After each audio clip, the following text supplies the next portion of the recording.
Par rapport à d'autres combustibles, le propane constitue une alternative à faible teneur en carbone. Le biopropane n'a fait qu'améliorer les choses.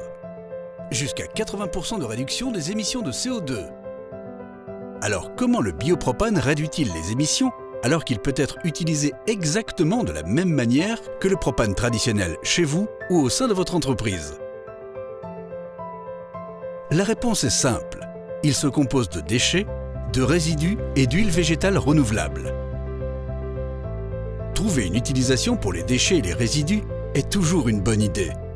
Au lieu de simplement les éliminer, on les utilise à présent pour produire des combustibles en évitant ainsi les émissions de CO2.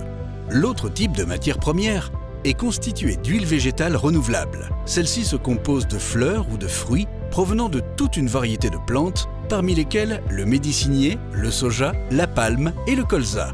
Pendant leur croissance, les plantes absorbent du CO2.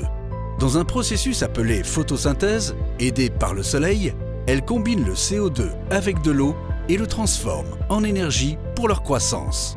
C'est cette même énergie qui sera à présent utilisée pour produire du biopropane. L'utilisation du combustible provoque le dégagement du CO2. Mais, une fois récoltés, les plantes ou les fruits repoussent en absorbant à nouveau le CO2 et en créant ainsi un cycle de carbone naturel.